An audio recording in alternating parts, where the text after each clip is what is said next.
Hey everyone, and welcome! If you're a Harry Potter fan, you know this image instantly. That magnificent steam train, puffing smoke as it sweeps across this incredible, curving bridge in the middle of the Scottish Highlands. It's the journey to Hogwarts, right? Well, this magical bridge isn't some movie set. It's a real place, with a really deep history that started long before anyone had ever heard of the wizarding world. So, that's the big question we're tackling today. How did this amazing piece of Victorian engineering, tucked away in the West Scottish Highlands, become one of the most famous bridges on the entire planet? Well, we're going to dive in and uncover the whole story, from how it was built to why it's now a total bucket list destination. Okay, so the first thing you have to understand is that this bridge basically has two identities. For over 100 years, it was a vital link through the Scottish Highlands, overlooking the stunning Loch Shiel, and a monument that marks a huge moment in Scottish history. And then, Hollywood came calling. So what exactly are we looking at? The Glenfinnan Viaduct is a real, working railway bridge. It's on the West Highland Line, which connects Fort William to the little fishing port of Malog. Its unbelievable location and, of course, its starring role in the movies have turned it into an absolute magnet for travelers, photographers, and you guessed it, Harry Potter fans from all over the world. All right, so you're convinced. You want to see it for yourself? How do you actually get there? And what do you really need to know to have the best possible time? Let's get into the nitty-gritty of planning your trip. You've got a few solid choices for getting there. Driving gives you the most freedom, for sure. But, and this is a big but, the main visitor car park can get, as one person put it, absolutely manic. It fills up super early. A bus is another option. But honestly, for a really unique, totally car-free adventure, you can take the train. The ScotRail service from Fort William actually takes you over the viaduct before you even get off at the historic Glenfinnan station. How cool is that? And this number right here, this explains why that parking is so crazy. More than 350,000 people come to this one spot every single year. That puts a huge strain on the local area, which has led to community projects like the We Harry Potter Bridge Project, which is just a fantastic name, to build new paths and parking to make the whole experience safer and more sustainable for everyone. Okay, if you take away one thing from this section, let it be this. Be prepared. I'm serious. Get there as early as you possibly can, especially in the summer if you want a parking spot. Wear good, sturdy walking shoes. The paths to the best views can get muddy and slippery. And the weather? It's the Scottish Highlands. It can change in a heartbeat. So pack layers and a raincoat because there's zero shelter out there. And one final very important warning for the summer. The midges. They're tiny, biting insects, and they can be relentless. You'll want to bring bug spray, trust me on this one. And now for the main event. This is what almost everyone is here to see.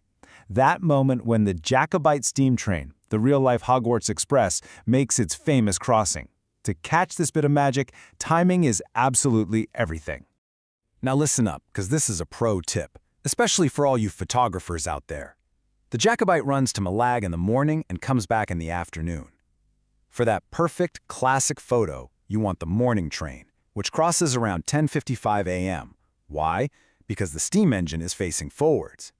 On the way back in the afternoon, the train actually runs in reverse, which, let's be honest, just doesn't look quite as cool. So always check the West Coast Railway's website for the latest schedule before you head out. So where do you watch it from? You've got some great options. The easiest is a pretty flat 15-minute walk from the visitor center that gets you right underneath the viaduct. But for that epic, panoramic view you see in all the pictures, you've got to take the hillside path. It's about a 10-minute climb from there, but it is so worth the effort. And if you want a quieter spot, there's a beautiful 30-minute trail from the Glenfinnan station itself that gives you a totally different perspective. This quote just nails it, doesn't it? When you're finally there, you hear the whistle echo through the glen, you see that first puff of steam, and then the whole train just sweeps into view. It's pure magic.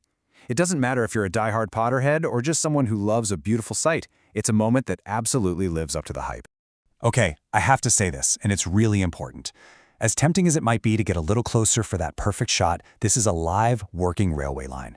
Not just for the Jacobite, but for regular passenger trains too. Walking on the tracks is incredibly dangerous, not to mention illegal. The police have had to get involved because of some scary near misses. So please, stick to the paths and enjoy the amazing view from a safe distance. So once the train has passed and the crowds start to thin out, your day in Glenfinnan is definitely not over. This whole area is just steeped in history and incredible natural beauty. Let's dig into what else this amazing corner of Scotland has waiting for you. While the viaduct is for sure the star of the show, It's really just one piece of the incredible Glenfinnan puzzle. If you give yourself a full day here, you can really soak in the landscape and the history that make this place so special. So what else is there to do? Well, right across the road you've got the amazing Glenfinnan Monument, sitting at the head of Loch Shiel. It marks the exact spot where, back in 1745, Bonnie Prince Charlie kicked off the final Jacobite rising. You can actually climb to the top for a jaw-dropping view. And then there's the Glenfinnan station itself. It's got this wonderful little museum all about the railway's history, and you can even go into the old signal box and pull the giant historic levers yourself. It's brilliant. All right, let's jump in our time machine. To really truly appreciate this viaduct, you have to understand how it was built, because this was a wild, audacious feat of engineering that completely pushed the limits of what people thought was possible back then. You can see from this timeline, it's got a legacy of well over a century. Construction kicked off in 1897. It was part of this huge project to open up the rugged West Highlands and help out the local fishing industry. By 1898, it was already strong enough to move building materials across the valley, and the full line opened in 1901. And now, fast forward to today, and a massive preservation project is underway to make sure this icon is still standing for another 100 years. Let's geek out on the numbers for a second, because they're pretty incredible. The viaduct stretches for 380 meters. That's 416 yards across the valley floor.